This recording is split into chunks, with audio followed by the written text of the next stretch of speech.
Good afternoon, class. Once again, I welcome you to this lesson.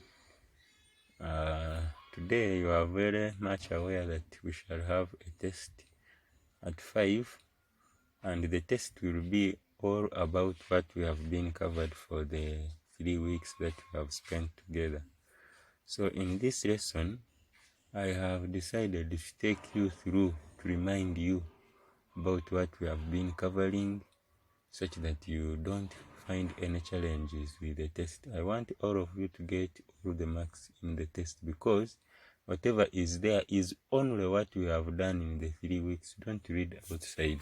Only what we have done ever since the holiday started is what I'm going to ask. So in the first week we looked at atomic structure, and we are looking at how compounds can be formed from ionic bonds. So first week we looked at atomic structure,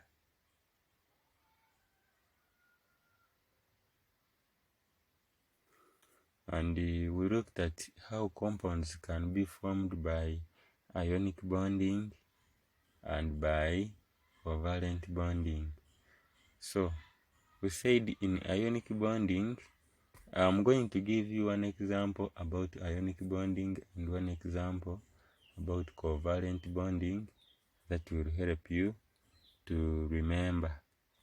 First of all, you need to know the atomic number of the atom before you form a compound, whereby atomic number, simply the definition is the number of protons in the nucleus of an atom. Then mass number is the sum of protons and neutrons in the nucleus of an atom. All that you know, but in the first week mainly I was interested in showing you how a compound can be formed between atoms, which can be metals or non-metals. In the first lesson we looked at formation of ionic compounds.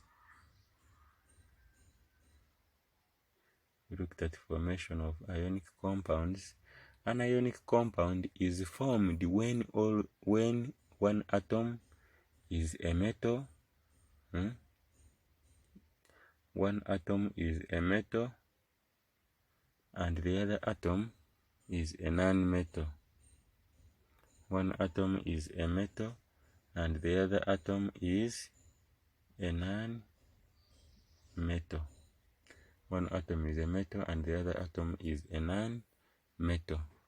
Let's say I have two atoms, and one atom is X, which has an atomic number, let's say of 20, and another atom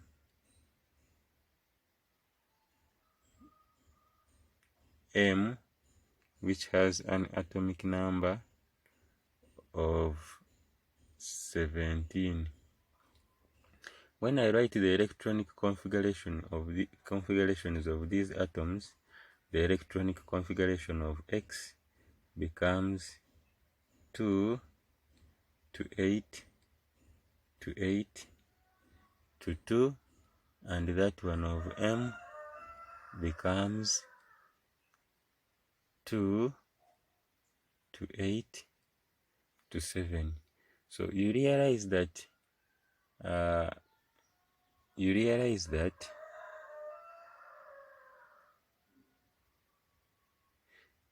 X has 2 electrons in the outermost shell. That means X is a metal. And M has 7 electrons in the outermost shell. That means M is a non-metal.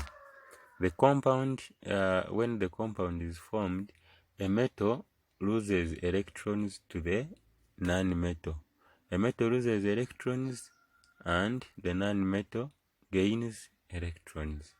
So that is how reactions usually take place. So the question is always telling you to use outermost shell electrons. So when I look at my X outermost shell electrons, X has 2 electrons. I represent my electrons with X. This is small x, this one is small x. So these are the number of electrons in the shell of X. And when I look at M has 7 electrons in the outermost shell. So I'm going to represent the electrons of M with small e. So when we are filling these electrons, we start with north, south, east, west. I want 7 electrons, then north again, south, east. So you realize that X has 2 electrons to lose, but M can only gain 1 electron, which will come here, such that this electron also becomes paired, or they become 8. So that is what is going to happen. So since M has to gain only 1 electron, we shall add another shell, and we shall have here 2 electrons.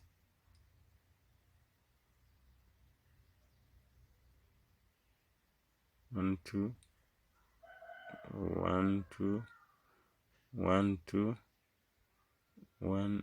The electrons should be in the energy levels, like this, like that.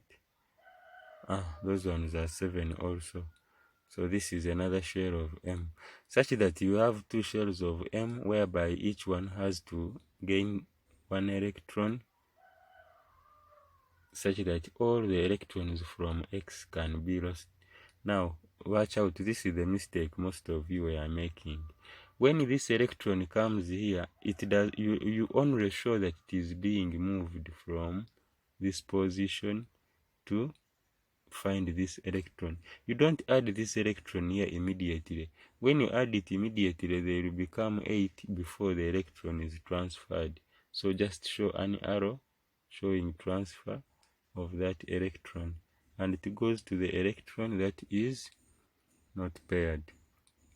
So when that happens, X has lost all the 2 electrons. So when X loses the 2 electrons, it becomes X2 plus. 2 plus means 2 electrons have been lost. So I represent my ionic bond like that. And here I'm going to have, there are going to be 2 shells of M, but each shell of M has gained an electron. So each shell of M is going, remember originally here there was 1, then you brought a 1 for X. That is it. And when you look at the electrons, they now become 8, the electrons for M. Now each atom of M has gained 1 electron, so I represent it with a positive charge. And when you look at it overall, you are going to have 2 positive charges of X. Oh, sorry, this is a mistake. When an atom gains electron, it becomes negatively charged. So this one is a negative charge. So 2 positive plus 2 negative, it becomes 0 overall. So that is how the compound is formed. And finally, since these are 2 atoms of M, the compound formed becomes XM2, as simple as that. So that is how an ionic bond is formed. That is how an ionic bond is formed.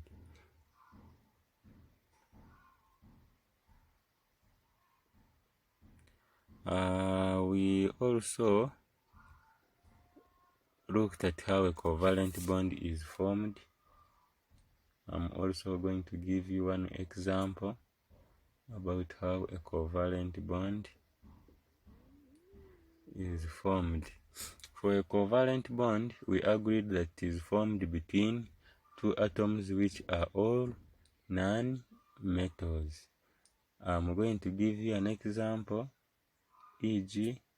a compound formed between carbon and hydrogen. The atomic number of carbon is 6 and the atomic number of hydrogen is 1. So the configuration of carbon is 2 to 4 and the configuration of hydrogen is simply 1. That means hydrogen has 1 electron in the outermost shell. So when we look at the outermost shell for carbon, it means it has 4 electrons. I'm going to represent them like this. We begin with north, south, east, west. So there we are, those are 4 electrons, and we have 1 shell of hydrogen. This is hydrogen, but it has only 1 electron in the outermost shell, this 1 electron. So now we have 4 electrons of carbon and we have 1 electron of hydrogen. So for a pairing to take place, or for the electrons of carbon to become 8, we shall need 4 shells of hydrogen, which all have 1 electron in the outermost shell.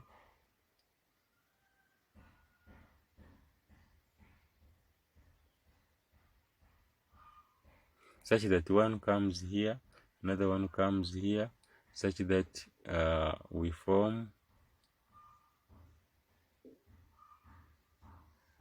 a shell where carbon is the central atom. Allow me to put it here. This one becomes my carbon X. Now another 1 shell for hydrogen will come here, and it comes with its electron. So this is the electron for 1 hydrogen. So this one here becomes 1 covalent bond where 2 electrons are shared, where 1 electron from carbon combines with 1 electron from hydrogen. That becomes 1 covalent bond. Then we are also going to have another bond here.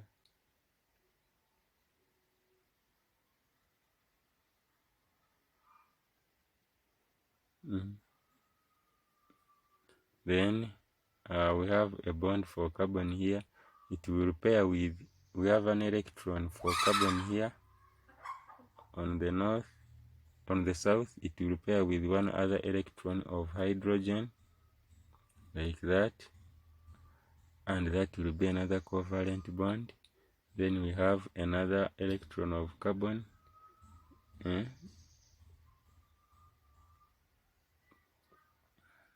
which will pair with 1 electron from hydrogen, the last one, and that becomes another covalent bond. So when you count the electrons for hydrogen, they become 2. What does that mean?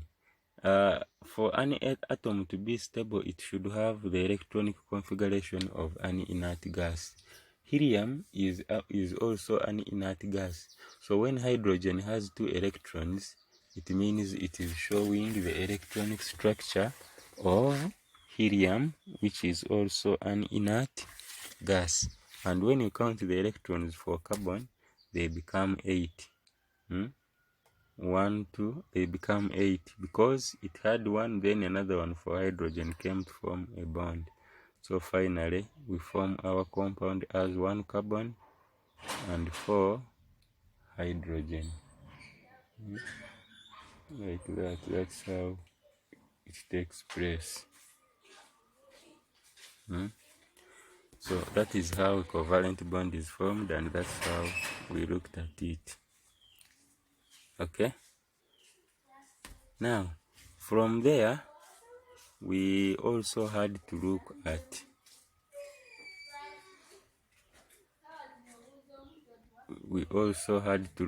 oxygen.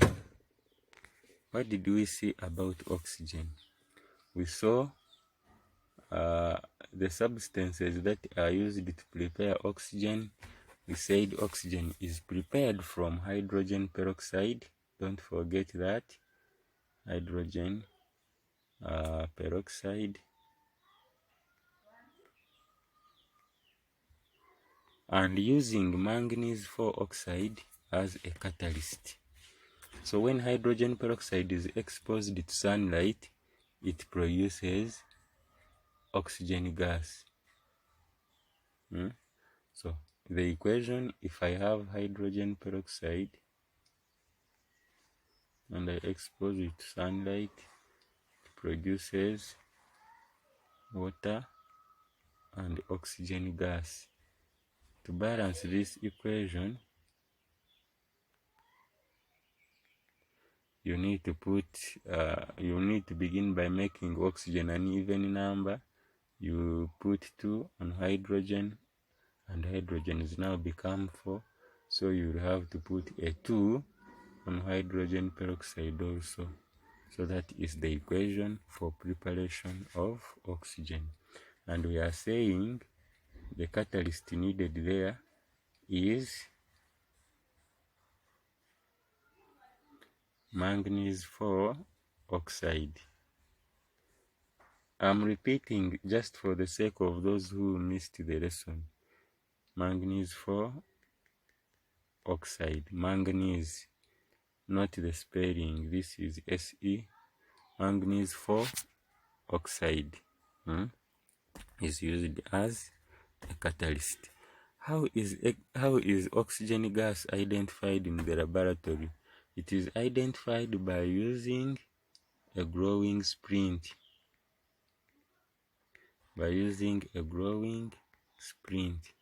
What happens when you use a growing sprint? A growing sprint will rewrite. If you lower a growing sprint in a gas jar containing oxygen, it will rewrite. Then we looked at oxides. We looked at basic oxides, classes of oxides. This one you remember, basic oxides are oxides of metals. Examples: calcium oxide, because calcium is a metal; magnesium oxide, because magnesium is a metal; sodium oxide, because sodium is a metal. All those become basic oxides. Then acidic oxides, these ones are oxides of nonmetals. For example, sulfur dioxide, because sulfur is a metal; carbon dioxide, because sulfur is a non-metal; carbon dioxide, because carbon dioxide is, because carbon is a non-metal, and so on. Then most importantly, we also looked at amphoteric oxides. Amphoteric oxides, for them, they are oxides which show both metallic properties and non-metallic properties. So they behave as basic oxides, and they also behave as acidic oxides. So the simplest way to define amphoteric oxides, you say they are oxides which react with both metals and non-metals. Those are some of the important classes of oxides that we looked at. We also looked at hydrogen recently. I told you need to know the raw materials for preparation of hydrogen. Said that is zinc and dilute hydrochloric acid or dilute sulfuric acid. The catalyst used is copper 2.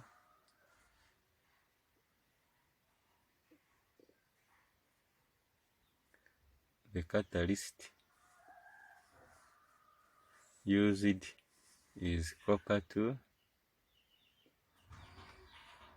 sulfate solution or crystals. Then the equation, we have zinc, which is a solid. If I told you this chemistry that is never going to change, so you just save yourself and understand the things. like what they told Jesus on the cross. Save yourself as a student and you save us as your teachers. Understand this chemistry. It is not going to change.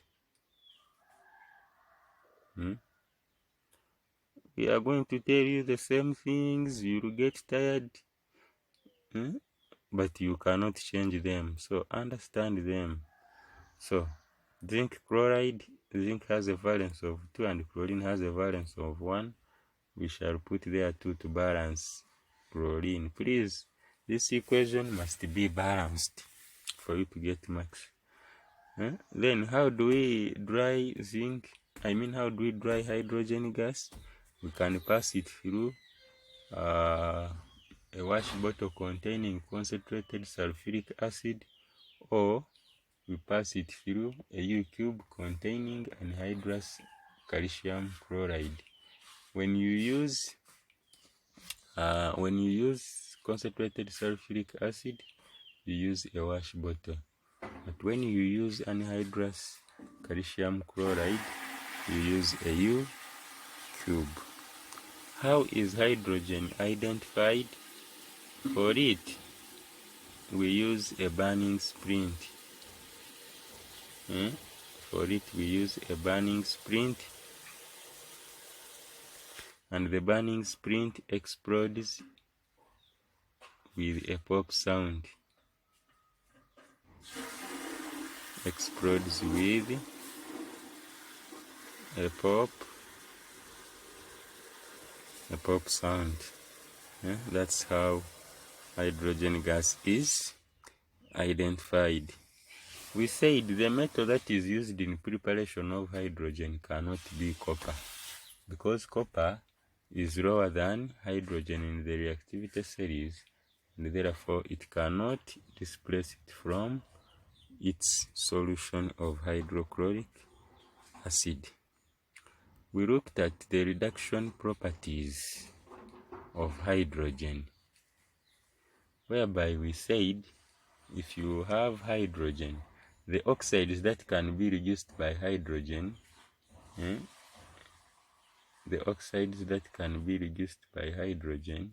we said we have copper 2 oxide, we have lead 2 oxide, and zinc oxide.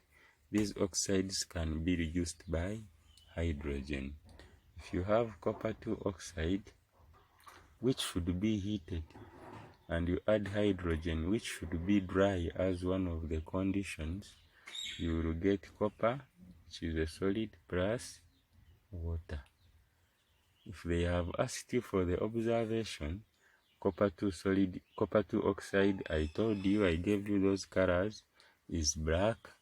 And copper, I told you to always look at the copper wire that you use to connect, that is used to connect electricity wires. It is brown, so copper is brown. So the observation would be a black solid, which is copper 2 oxide, turns to a brown solid. That would be the observation if hydrogen was passed overheated copper 2 oxide. If it was lead 2 oxide, remember I told you the color of lead 2 oxide when it is hot is reddish brown, and the color of lead is gray. The color of zinc when it is hot, it is yellow, and the color of zinc alone is also gray. Then from there, after hydrogen, we looked at water. Said water is tested using anhydrous copper 2 sulfate. Anhydrous copper 2 sulfate, which when treated with water, it turns from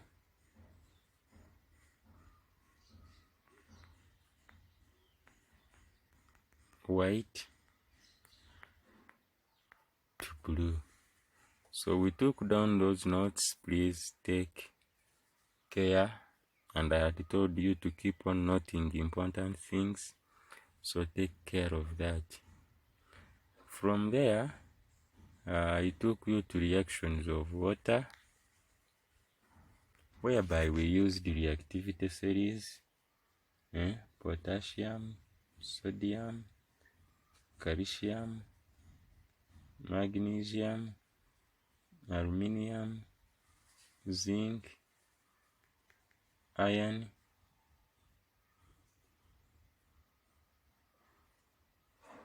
lead, hydrogen, copper, mercury, silver, and gold. I said these ones are the most reactive metals, so for them they react with cold water. Then magnesium up to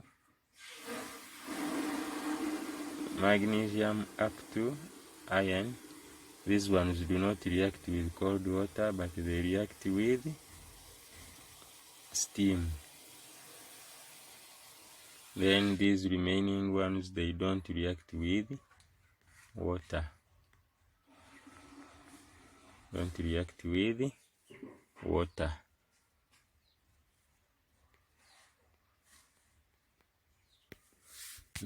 That's what we saw. I told you about some important reactions. Told you about some important reactions of water, e.g. with potassium and sodium. We said they have similar property, they have same observations. There is nothing that changes. What only changes is the color of the flame formed at the end of the reaction. The color of the flame for potassium is purple or a lilac flame, and the color of flame for sodium is yellow. Full stop. What are the observations?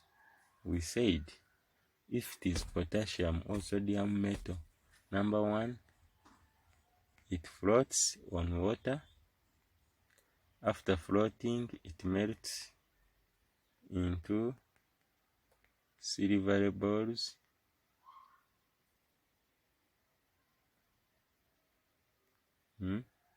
Melts into silvery balls, and these silvery balls dart the surface.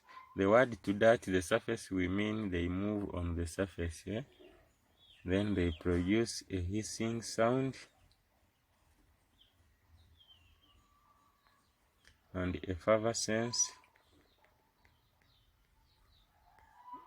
of a colorless gas, and the effervescence of a colorless gas, and the colorless gas is hydrogen.